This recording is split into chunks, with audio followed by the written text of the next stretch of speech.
The bread that outlasted the war. How World War II soldiers baked the unspoiling loaf of survival.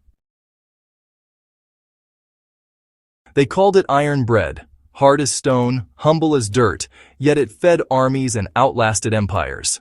While bullets flew and nations burned, this strange, long-lasting bread quietly kept soldiers alive, months after it was baked.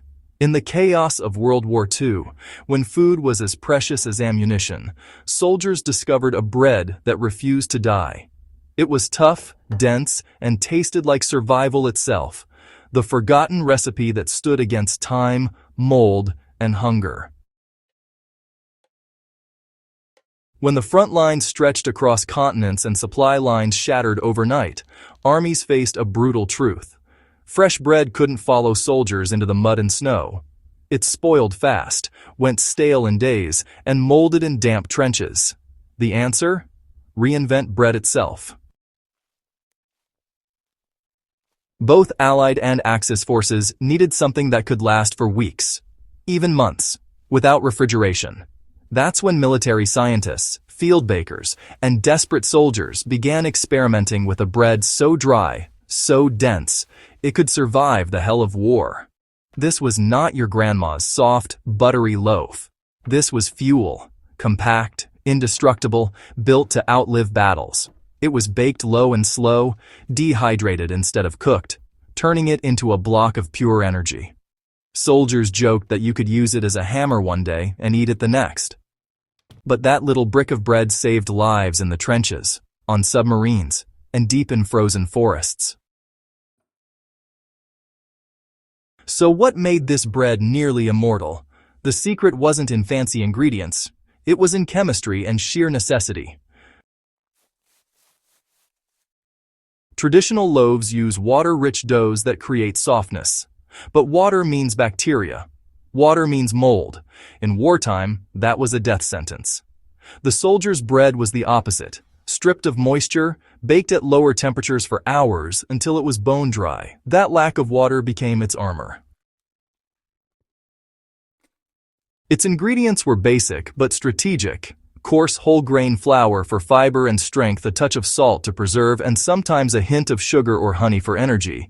No milk, no butter, no yeast rise. Some versions added ground oats, barley, or rye to stretch the flour supply and pack more calories per bite. The dough was pressed flat-baked hard, then stored in waxed paper or metal tins to seal out air and moisture. The result? Bread that could last 6 months, sometimes more. In the right conditions, some soldiers claimed their rations were still edible a year later. It wasn't delicious, but it didn't need to be. It was survival in edible form. To eat that bread was to taste endurance. Soldiers on the Eastern Front, the Pacific, and the deserts of North Africa all knew its bite. It was the crunch of hunger, discipline, and willpower. Some softened it in coffee or soup. Others scraped it with a knife just to break it apart. But they ate it because it represented something powerful, the will to outlast the storm. For many veterans, that bread became a quiet symbol of wartime strength. It reminded them that survival wasn't always about firepower or strategy. Sometimes, it was about the simplest, hardest, driest piece of food ever made. In prisoner of war camps, men traded it like gold. On ships, sailors tucked it into packs as a last resort. And on battlefields, it was a lifeline.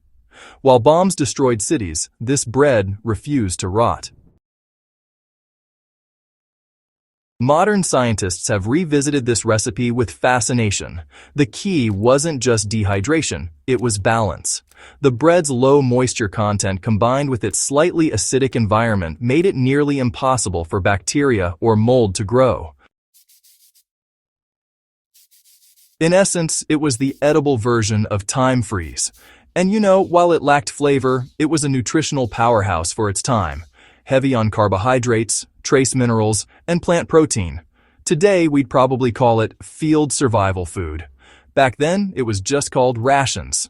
But here's the irony. That same ancient preservation method is still used in modern emergency meals and backpacking foods. What soldiers baked under duress became the foundation for modern-day preparedness. In a way, World War II's iron bread was the ancestor of today's MREs and long shelf-life energy bars. It was the original survival hack, crafted not for luxury, but for endurance. Can you still make it today? Yes, and surprisingly, people are rediscovering it. Preppers, historians, and outdoor enthusiasts have started reviving the lost art of baking war bread.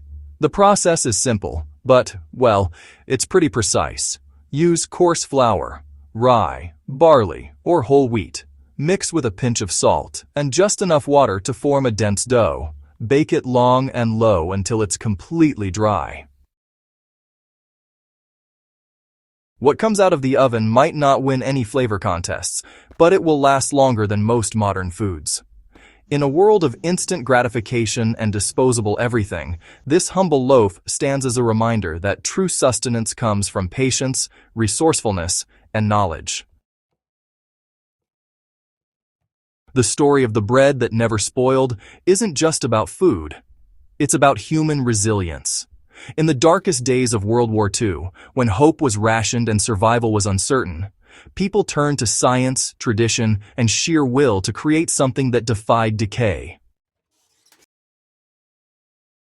That spirit of making the most out of the least is something our modern world often forgets. Today, we waste billions of tons of food every year, while soldiers once fought over crumbs that refused to rot. Maybe there's a lesson in that. Maybe the bread that outlasted the war still has something to teach us about endurance, simplicity, and the quiet genius of necessity. Because survival isn't about having everything. It's about making something, even bread, that stands against time. The bread that outlasted the war wasn't soft or sweet. It didn't comfort the soul, but it fed the body and reminded the world that even in destruction, there's creation. Even in scarcity, there's innovation. It was more than food. It was proof that when humanity is pushed to the edge, it doesn't crumble. It hardens, it endures, and it lasts.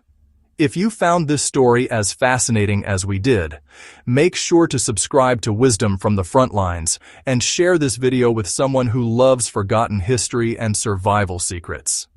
Because the best lessons aren't written in books, they're baked into the bread that never spoiled.